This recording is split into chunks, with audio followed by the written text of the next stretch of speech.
Good afternoon, Wrestling Inc. Get up, get going. It is time for the Wrestling Inc. Daily. It is me, your managing editor of WrestlingInc.com, Nick Hausman, joined here as I am every Wednesday to have a hippity-happity hump day celebration. It's our good friend, Brian Wohl. Brian, welcome back to the Wrestling Inc. Daily. Nick, so great to see you. I hope you enjoyed your vacation last week. I did. I'm a little red right now. My shoulders are peeling. But my soul is full. My shoulders are peeling, but my soul is full. So I feel great. Thank you for how was your week? How was it doing the show with Wiseman? Oh, he's such a great guy. We had a great chat, and I really was hyped about Ray Phoenix versus Dante Martin last week. Dude, I'm glad somebody said something about it, because I came back and I've been binging wrestling nonstop for like 3 days to catch up on everything I missed on the cruise. I stopped what I was doing and we watched that. I was like, I know it's not for everybody because it was, stylized, right? I mean, there were parts of it where you're like, why are they standing there? Why are they doing this? But dude, what a beautiful thing to watch. I loved that match. I thought it was great. Yeah, it was so fun. It was so fun. It reminded me a lot of Rey Mysterio versus Psychosis. They're just constantly flying. It was so cool. It did have like that WCW cruiserweight vibe to it. I thought it was really fun. I'm glad you brought it up. I wanted to say something about it. So yeah, man, it was great wrestling. So yeah, man, I'm excited for tonight. So many new matchups that we haven't seen before. Yeah, no, it's gonna be a great night. Yeah, it's gonna be a great night. Dynamite back in Long Island. MJF is gonna be beloved because I guess that's just what happens in Long Island. So that's his Montreal. That's his Bret Hart Montreal. Hey, it keeps things interesting. I think that's fun. So we got a great show. We're gonna talk about all the news here in just a second. We'll dive in the mailbag at the end of the show for everybody. We're gonna look at the WWE Raw female baby faces. Whoa, wait, are you drinking a Stone Cold Steve Austin Broken Skull IPA right now? Actually, I'm trying the new lager, the Broken Skull American Lager, which my local Trader Joe's started carrying. So that was real fun. Is it? I'm not a lager guy. Is it good? It's all right. Yeah. I think the IPA is better. Yeah, our generation is spoiled. I get a real negative Gen Zers. I feel like are mean to me when I start talking about IPAs. I don't know what it is. Like there's like a whole generational thing. Like it's us. It's the millennials. We love our IPAs. I mean, I also love a good lager. It's just that I'm in LA. I can get Modelo. Sure. Is this better than Modelo? No, Modelo's delicious. Wow. Stone Cold Steve Austin, you just got called out by Biwo and Modelo. Okay. The Mexican style lager.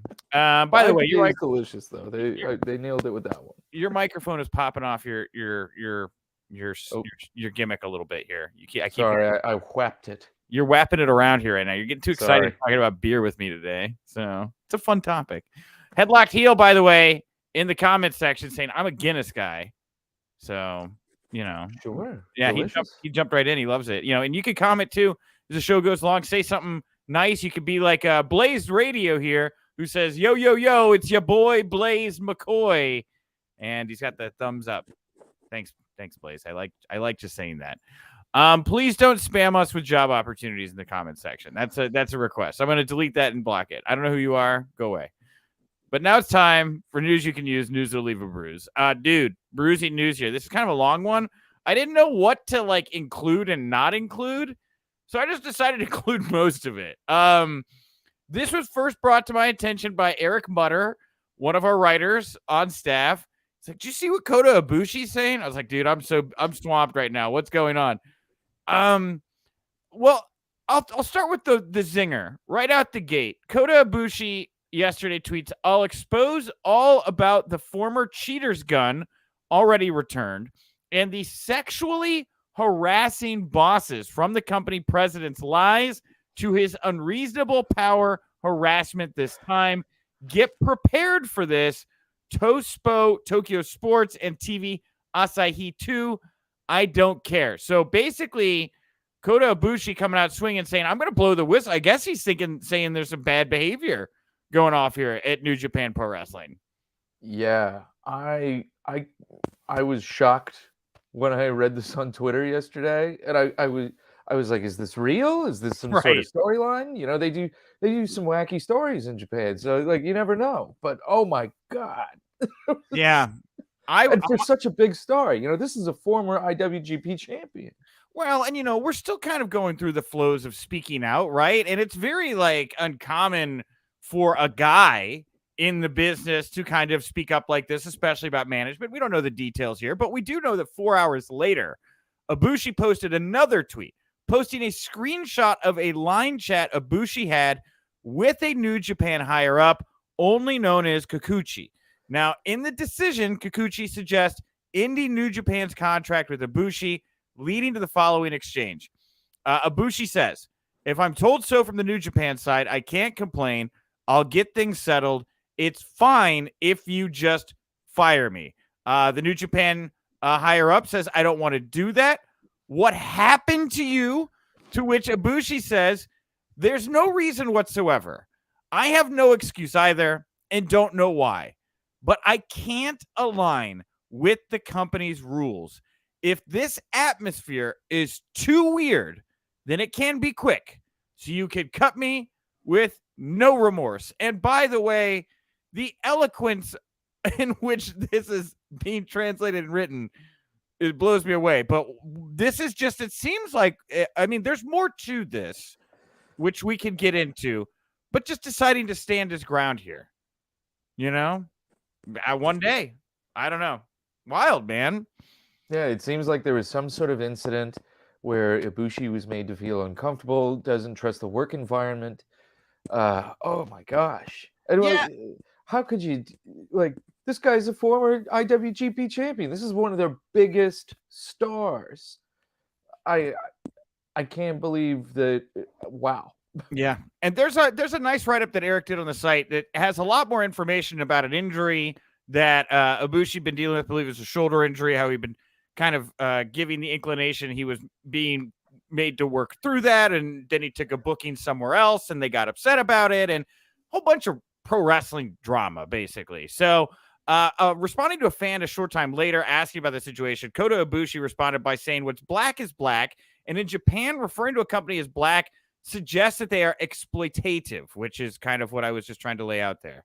After the exchange, Ibushi continued in a response to another fan, you know what is going on behind the scenes if you've been in the business for no less than 18 years. I don't think it's a negative thing. I take it rather positively. I'm very, very calm. Thanks for your concern. He posted one more tweet. This was another line chat between him and Kikuchi, the New Japan higher up, where the two argued over an unnamed appearance, which, again, you could go back to and find the full story in the Wrestling Inc. article that Eric Butter wrote. Basically, Ibushi had taken a booking elsewhere in New Japan, got upset. Kikuchi asked, don't you think it's wrong to make an appearance without permission? Maybe we should talk in the office. Ibushi says, you came at me to end the contract, so I thought that was it. I'd accept it. I don't think it changes if we talked. They responded, it looks like you can't have that conversation, so you cause problems and make it the other guy's fault in order to leave the company. I mean, do you have extra reasons or issues other than that? Don't you? Ibushi says nothing at all. Management comes back because if you think you've done nothing wrong and suddenly a line message about about ending your contract comes, wouldn't you ask, did I do anything wrong? Ibushi finishes the conversation saying, I didn't think it was a problem. So sorry about that. I'll talk to the higher ups. And that's everything out there. Again, there's more about the injury and the booking that you can find out in the full piece over at Wrestling Inc. But this ends on a kind of ominous note, does it not? Yeah. I don't understand this. I don't understand how they could let things get to this point with one of their top talents. Yeah, and wrestling is a very secretive business, right? It is a very tight-knit group, and there are secrets. Obviously, Dark Side of the Ring is making a mint right now, I would hope, getting those secrets kind of spilled out. But a lot of this stuff, like when these things get called out, especially with management, and a lot of this stuff gets handled internally. Very rarely ever comes to the light of day. I'm interested to see how, if or how he takes this further, if he does think there really is an issue here, because this is very uncommon. It doesn't really happen this way in pro wrestling. Yeah, that's why I said to our listeners earlier, like I thought maybe this was a storyline or something like this. I can't think of anything that was like this ever before, especially with a male performer. Not where it came out like this. Yeah, and again, there's not like female performers in New Japan, right? It's like a male dominant kind of energy over there. So we'll keep an eye on this one. I feel like this is very much the opening salvo here of something that's going to be bigger. Again, this kind of ends on a note where I think Ibushi's going to definitely got more to say. I don't know if he's talking to a lawyer right now or anything before maybe he should. Just putting that out there, Ibushi. I don't know if you consulted an attorney before you do whatever you're going to do next. All right. Moving away from New Japan and Kota Ibushi. I like this story. I put it at the top of the WWE news block here. Brock Lesnar guy took to Twitter. He shared some footage from this past weekend's Backlash. It showed WWE using rehashed footage of him when he attended an episode of Raw back in 2012. The footage shows a clean-cut, long-haired version of the man known as Brock Lesnar guy in attendance at the 2012 Raw while reacting to a promo from John Cena ahead of WrestleMania 28. Bottom line, WWE is cutting away to pre-canned clips of celebratory fans. Brian, how do you feel about this? Oh, it's so weird. Didn't they do one from like the Eddie Guerrero Memorial Show or something the other day too? It was like I don't know. God, if you're not getting the reaction you want from your fans, fix your show. Don't. This cutting stuff is real. It's real bogus. Such a turnoff. Yeah, I agree. And I just think it takes away from the fun of a wrestling show, right? Where you tell me it's live and it's in the moment. I want those real in the moment live fan reactions, and it just feels weird. Yeah, it just feels weird to me doing this. I don't know. Very odd thing to do. Maybe they got used to it during the pandemic era where they were like, oh, we can control the reactions, so let's try and control it more. But I feel like it's insulting. It's just absolutely insulting to fans' intelligence. I wonder if there's ever days Vince is like, you guys remember how great the pandemic era was? We didn't spend any money on touring. We were just banking huge money every day. I had total control over everything. I was allowed to spray all of the anti-germ sanitizer that I wanted. It was normal at the time, I bet he loved it. That's all I'm saying. Man. So WWE's The Bump gave us a kayfabe news update today. They said Charlotte's going to be out of action indefinitely after suffering an arm injury against Ronda Rousey at WrestleMania Backlash. Of course, we all know now that she's taking time off, it appears, to go get married to Andrade El Idolo, which is great. But Charlotte Flair out of the picture here for the time being. She never takes time off. I'm kind of happy she's getting a little time off right now. Yeah, I think it's great for her. She's done such a great job in everything that she's been put in the past year. So, good on Charlotte. She'll come back. She'll be hot as ever. Yeah, for sure. I thought this last match with Ronda, I liked it better than the WrestleMania one. I did too. I thought it was actually probably Ronda's best one-on-one match, honestly. I mean, she looked good. She looked like she was hanging and there wasn't a whole lot of like missteps, and they seemed to gel well together. So, and look, hey, Fox, they want Charlotte around. They've made that clear. So she'll come back and I'm sure be in a very prominent position, and maybe we get Charlotte, Ronda. Maybe we run it back at SummerSlam. I don't know. Who else is there really to tango with Charlotte or with Ronda Rousey right now? Bianca? I don't know. Yeah, I don't. Yeah, I don't know. I miss Bayley. Yeah, Bayley. That's the one everybody's hoping for right now. Yeah. So I really miss Bayley. By the way, Blaze Radio here insinuating this might be a pre-taped episode of the Daily. And Keith is saying that because I have not acknowledged that yet, maybe it is a pre-tape. Guys, I just want you to know this is as live as it gets. This is the real deal. There's no pre-tape. No, if Brock Lesnar guy comes in here, it's because he wants to hang out. It'll be live. Well, last night on NXT, it was revealed that Dexter Lumis has broken up with Indy Hartwell. That's why they're saying he's off of WWE TV. Of course, he was released not long ago. He's sitting out his 30 days right now. And NXT did they didn't even break the top 50 last night, viewership wise, in the cable top 150. Wayne back and forth on this product so much right now. Like, I don't hate it, but I don't love it. You know, parts of it I like. Parts of it I like. I like Andre Chase. Kind of like Joe Casey, honestly. Oh my God, them going through the entrance with Saray and getting transformed. That's the best part of the show. Oh my God. That got me. I was so happy for that. Yeah, totally. I like Nikita Lyons. I think she's got star written all over her, man. Yeah. She's going to break out easily. I hope she wins that tournament for real. So it's just a weird product. Yeah. Like, the Legato, D'Angelo stuff feels like it should work, but it doesn't, because it's like, it's like kids playing mobsters. Yeah. You know, I don't know. Yeah. It's just, they're not good actors, you know? Yeah. And they're trying, but this is actual television. This is where people watch real shows, and they don't really want to see people learn how to act. You know, there just isn't the patience for that right now. Well, Cesaro, apparently, according to Fightful, has not been doing indie bookings or anything because he's priced himself too high. He's asking too much money, which seems to be the strategy of these guys in this situation. Now, go out, ask too much money, don't take any indie bookings, reap what you've sown back home, and then when the right deal comes along, get back to work. So, yeah. That sounds fine. Why wouldn't you do that, especially after all of the wrestling that Cesaro has done? You know, he never stopped for, well over a decade.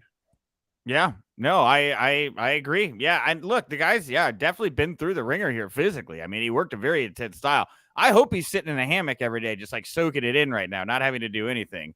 Having his espresso. He loves his espresso. Dude, but it's like, I know not everybody could go to AEW, and I know people are getting pushed on the card, but like, you got Punk there, Danielson there, Joe's there, and then you got, in the wings, Moxley and Yuta, and all these matches that I feel like Cesaro is just perfect for. We've kind of seen him, unless they're going to bring him back to WWE and actually like push him, which I don't believe.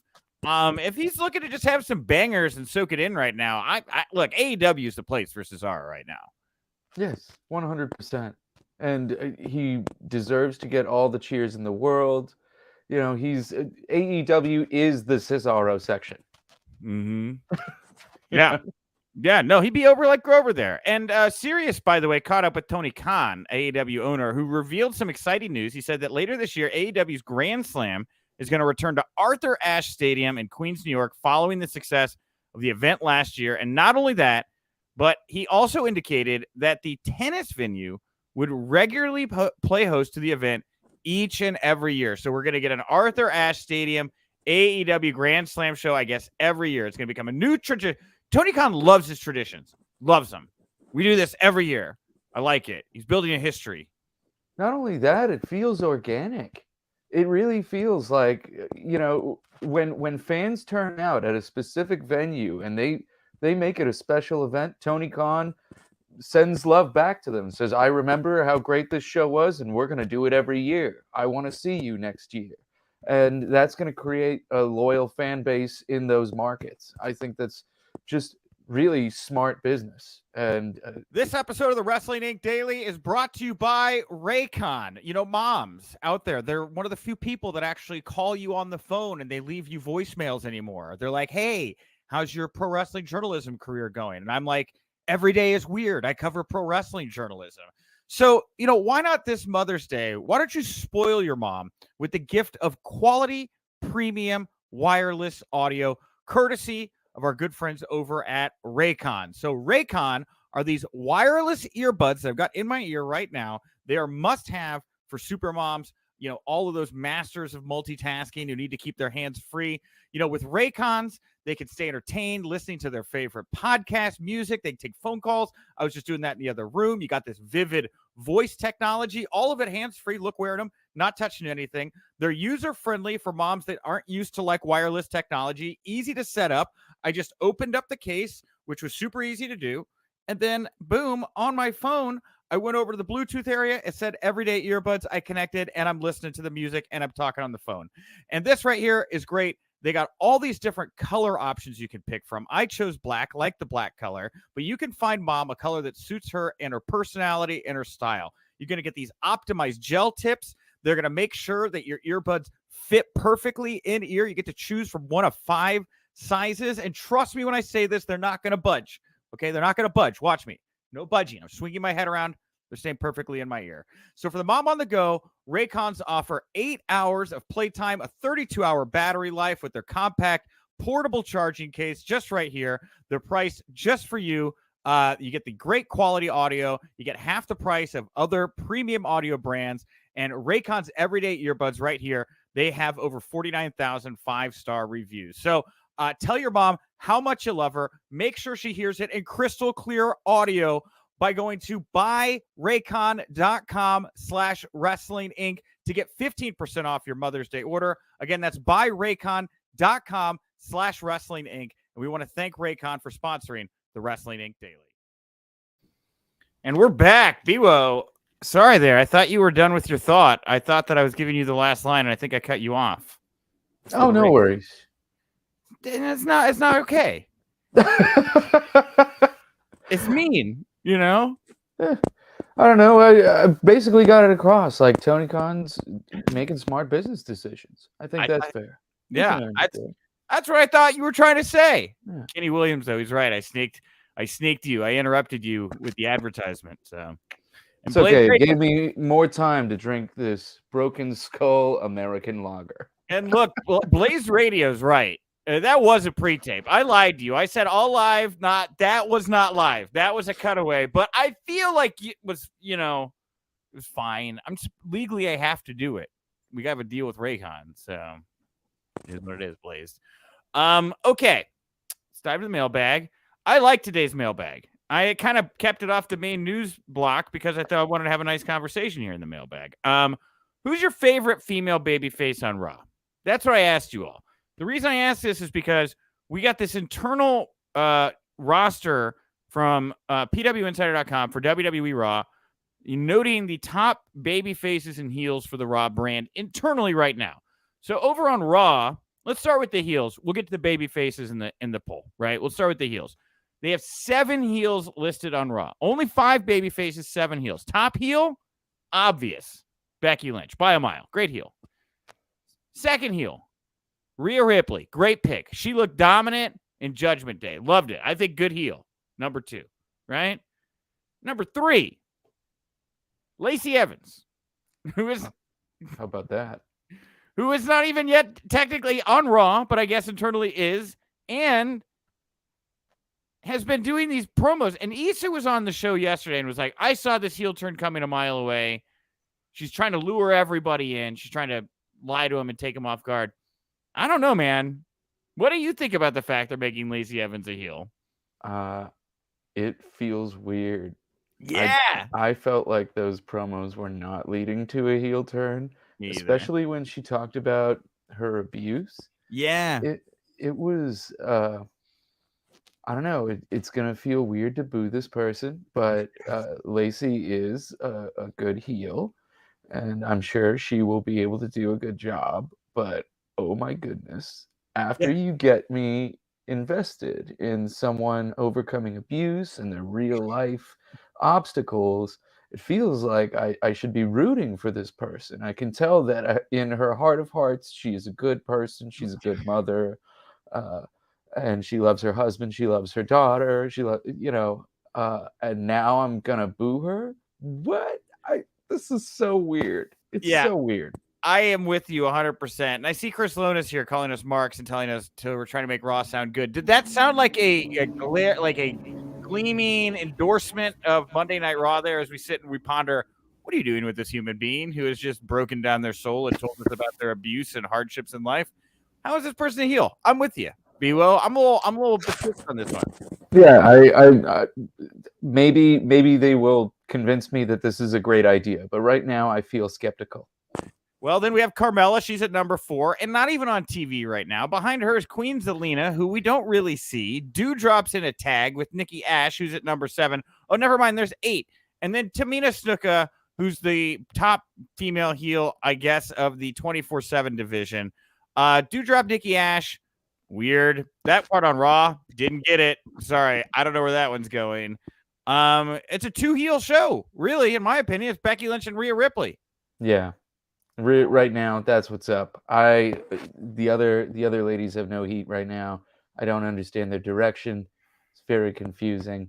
But they're still excellent performers. If you give them something to do, they can nail it. Nikki Totally. ASH and Doudrop, they're awesome. And Tamina, man, what was it? WrestleMania 37. People were chanting her name and they were going crazy for her. Remember? Was she tagging with Natty Neidhart or something? Oh, yeah. It was a bonkers moment. And here she is at the bottom. Yeah, Tamina Snuka, man. I like her. She's grown on me. But over on the babyface side, which we'll talk about here in our poll, number 1, Bianca Belair, Raw Women's Champion. Number 2, Alexa Bliss, back on the scene. We'll talk about it. Yeah. Liv Morgan, number 3, Asuka 4, and number 5, 24/7 champion Dana Brooke.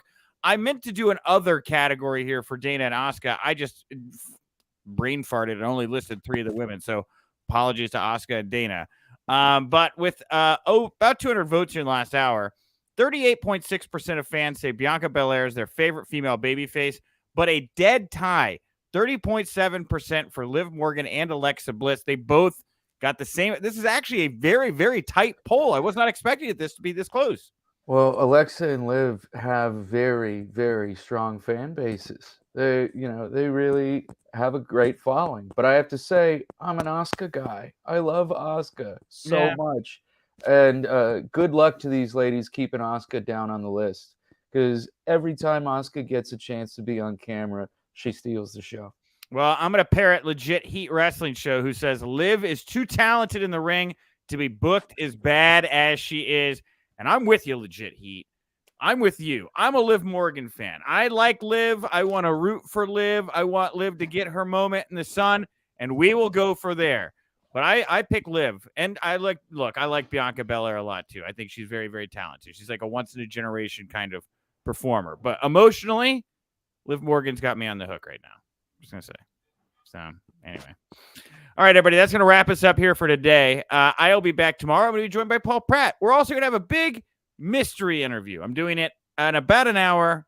I don't want to give it away, but I think you guys are all going to be very happy with the interview that you're going to get here tomorrow. We had another one on Friday, too, for what it's worth. So just get excited in general. Support the Wrestling Inc. Daily. We're on all the podcast platforms. SupportWrestlingInc.com. We're on all the socials.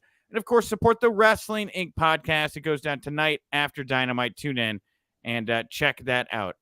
B-Wo, what do you want to put over here before we wrap up the show today?